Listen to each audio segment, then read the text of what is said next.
Honey റോസിന്റെ പരാതിയിൽ ബോച്ചയെ പിടിക്കാൻ കാട്ടിയ ആ ആവേശം എന്തേ കൂത്താട്ടുകുളത്ത് കണ്ടില്ല.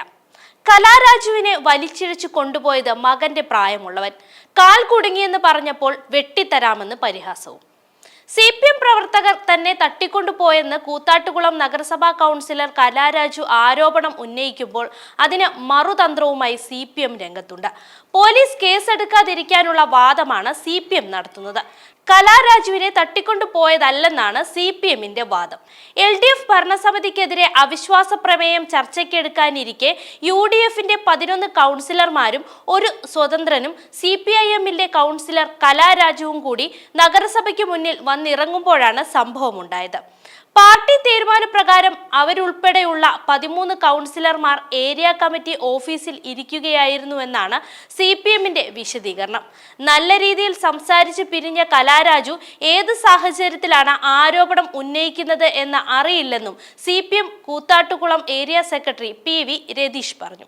കലാരാജു ഉന്നയിക്കുന്ന സഹകരണ ബാങ്കുമായുള്ള പ്രശ്നം എന്താണെന്ന് അറിയില്ലെന്നും PV രതീഷ് പറയുന്നുണ്ട്. കലാരാജുവിന്റെ മക്കളുടെ പരാതിയിൽ രതീഷ് ഉൾപ്പെടെയുള്ളവർക്കെതിരെയാണ് ജാമ്യമില്ലാ വകുപ്പുകൾ ചുമത്തി കേസെടുത്തിരിക്കുന്നത്.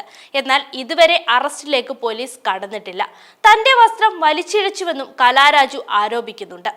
ഹണി റോസിനെ ബോബി ചെമ്മണ്ണൂർ വാക്കുകളിലൂടെ അപമാനിച്ചെന്ന് പറഞ്ഞ് അതിവേഗം ഇടപെടലാണ് മുഖ്യമന്ത്രി പിണറായി വിജയൻ നടത്തിയത്.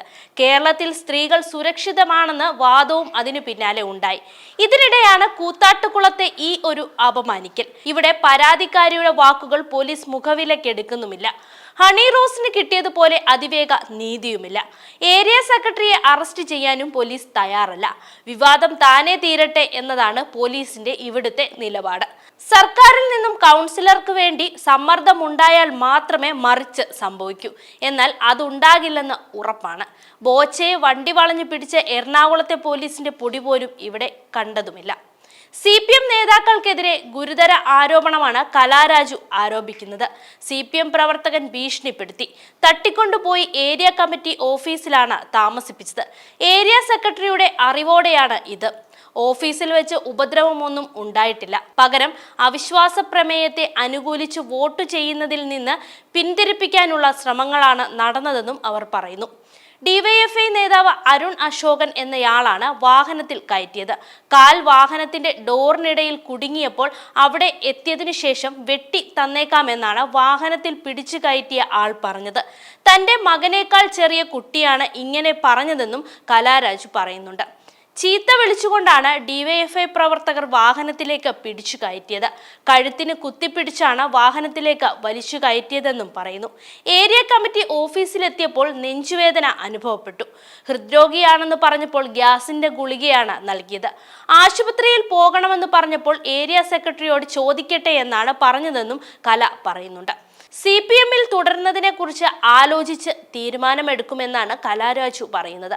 അവിശ്വാസം കഴിഞ്ഞതിനു ശേഷം ഇറക്കി വിടാമെന്ന് പറഞ്ഞാൽ കാര്യമില്ല. രാവിലെ പോലീസുകാർ സംരക്ഷണം തരേണ്ടതായിരുന്നുവെന്നും കല പറയുന്നുണ്ട്.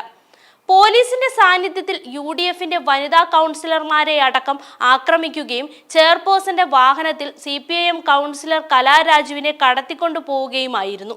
തങ്ങളുടെ ജീവന് ഭീഷണിയുണ്ടെന്ന് കാണിച്ച് പോലീസിൽ പരാതിപ്പെട്ടിരുന്നുവെങ്കിലും തങ്ങൾക്ക് നേരെ ആക്രമണം ഉണ്ടായപ്പോൾ പോലീസ് നോക്കി നിൽക്കുകയായിരുന്നുവെന്ന് UDF പ്രവർത്തകർ ആരോപിക്കുന്നുണ്ട്.